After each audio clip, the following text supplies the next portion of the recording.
اعوذ باللہ من الشیطان الرجیم بسم اللہ الرحمن الرحیم۔ ویڈیو میں ہم آپ کو بتائیں گے دنیا میں سب سے پہلے زنا جیسے کبیر فعل کا آغاز کب شروع ہوا، جو کہ ایک سخت گناہ کبیرہ ہے۔ آپ سے درخواست ہے ویڈیو کو پورا دیکھیں اور ہمارے چینل کو سبسکرائب کریں۔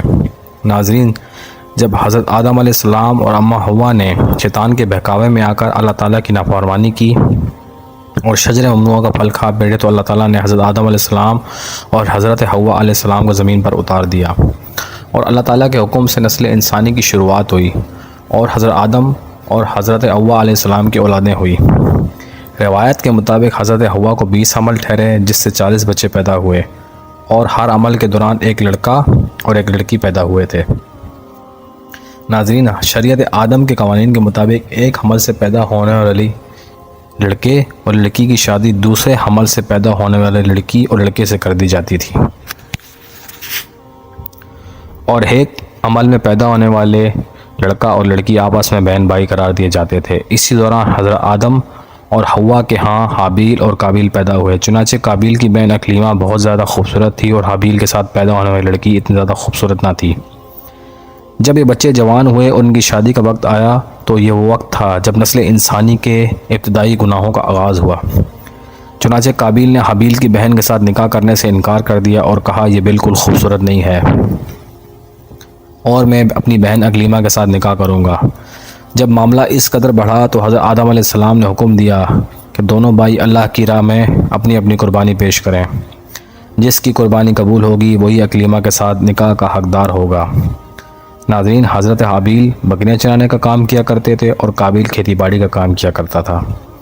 حضرت حابیل نے ایک خوبصورت بکری اللہ کی راہ میں قربانی کے لیے پیش کی اور قابیل نے اپنے کھیت سے سوکھی گھاس پھوس قربانی کے لیے پیش کی۔ اس زمانے کے رواج کے مطابق آسمان سے ایک آگ اتری اور اس نے حابیل کی قربانی کو نگل لیا، اور قابیل نے کہا میرے باپ حضرت آدم نے حابیل کی قربانی کے لیے دعا کی ہے۔ اس واقعے کے بعد قابیل نے حابیل کو مارنے کی دھمکی دی۔ روایت میں آتا ہے کہ حابیل طاقت میں قابیل سے زیادہ تھے، لیکن آپ نے اللہ تعالیٰ کے خوف سے فرمایا اگر تو مجھے قتل کرے گا تو میں تجھ پر ہاتھ نہیں اٹھاؤں گا، میں چاہتا ہوں کہ بروز قیامت تو میرے گناہ کے ساتھ اٹھے۔ ایک دن قابیل نے غصے میں آ کر حضرت حابیل علیہ السلام کو پتھر مارا جس سے آپ کی موت واقع ہو گئی اور یہیں سے قتل انسانی کی ابتدا ہوئی۔ حضرت حابیل کو قتل کرنے کے بعد قابیل بہت پریشان ہوا اور کئی دن تک ان کی لاش کو لے کر پھرتا رہا۔ پھر اللہ تعالیٰ کے حکم سے 2 کوے آئے، ان دونوں نے جھگڑا کیا اور ایک کوے نے دوسرے کوے کو مار دیا اور زمین کھود کر دوسرے کوے کو اس میں ڈال کر اس پر مٹی ڈال دی۔ چنانچہ قابیل نے بھی اسی طرح کیا اور حضرت حابیل علیہ السلام کو گڑھا کھود کر اس میں دفن کر دیا اور اوپر سے مٹی ڈال دی۔ اس واقعے کے بعد قابیل اپنی بہن اکلیمہ کو لے کر وہاں سے بھاگ گیا، کیونکہ ابلیس مسلسل اس کو ڈراتا رہا کہ تیرا باپ تجھے قتل کر دے گا، اور قابیل اپنی بہن اکلیمہ کو لے کر دور کہیں وادیوں میں بس گیا۔ اس واقعے کے بعد حضرت آدم علیہ السلام بہت زیادہ غمگین رہنے لگے اور اللہ تعالیٰ سے دعا کرتے تھے یا اللہ مجھے وارث عطا کر۔ اسی دوران حضرت آدم علیہ السلام کو حضرت شیث علیہ السلام کی بشارت ملی، اور جب حضرت شیث علیہ السلام پیدا ہوئے تو حضرت آدم علیہ السلام نے ان کی تربیت پر خصوصی توجہ دی۔ جب حضرت شیث علیہ السلام جوان ہوئے تو حضرت آدم علیہ السلام نے اپنے بعد ان کو اپنا خلیفہ مقرر کیا اور اپنی قوم کو حکم دیا کہ وہ قابیل اور اس کی جماعت سے دور رہیں۔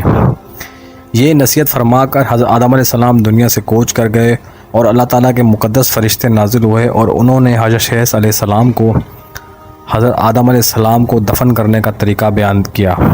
ناظرین، پھر اس کے بعد زنا کی ابتدا ہوئی۔ بنی اسرائیل کی روایت کے مطابق قابیل اور اس کے گروہ والے ایک وادی کے اندر رہا کرتے تھے۔ ایک دن شیطان ان لوگوں کے پاس ایک غلام کی صورت میں آیا اور ایک شخص کے ہاں اجرت پر کام کرنے لگا۔ تھوڑا عرصہ گزرنے کے بعد اچانک وہ غلام عجیب کام کرنے لگا۔ وہ عجیب و غریب قسم کے لباس تیار کرتا اور گانے بجانے کے آلات بنا کر دکھانے لگا۔ چنانچہ جو لوگ حق سے دور تھے وہ اور زیادہ برائیوں میں مبتلا ہونے لگے۔ انہوں نے اپنا ایک دن مقرر کیا جس کے اندر ان کی تمام عورتیں برہنہ لباس پہن کر آتی اور مردوں سے اختلاط کیا کرتی تھی۔ حضرت شیث علیہ السلام کے ساتھ رہنے والے مومنین دور سے ہی ان گانوں کی آوازیں سنا کرتے تھے۔ ایک دن ان میں سے ایک شخص کے دل میں خیال آیا کیوں نہ میں جا کر دیکھوں آخر یہ معاملہ کیا ہے۔ چنانچہ وہ شخص اسی دن وہاں گیا جس دن وہ زناکاری میں مبتلا ہوا کرتے تھے۔ وہ شخص وہاں پہنچا اور اس نے وہاں جا کر عورتوں کو دیکھا تو وہ بہت زیادہ حسین و جمیل تھی۔ روایت میں آتا ہے حضرت شیس علیہ السلام اور ان کے ساتھ جو مومنین مرد تھے وہ بہت زیادہ خوبصورت تھے، اور ان کے ساتھ جو عورتیں تھیں وہ اتنی زیادہ خوبصورت نہ تھیں، جبکہ قابیل کی اولاد میں سے مرد انتہائی بدصورت تھے۔ چنانچہ وہ نوجوان ان لڑکیوں کے حسن سے بہت زیادہ متاثر ہوا۔ وہ شخص واپسی آیا تو اس نے دیگر مومنین کو بھی خبر دی۔ پھر مومنین میں سے جو کمزور ایمان والے تھے وہ قابیل کے لشکر کے ساتھ جا ملے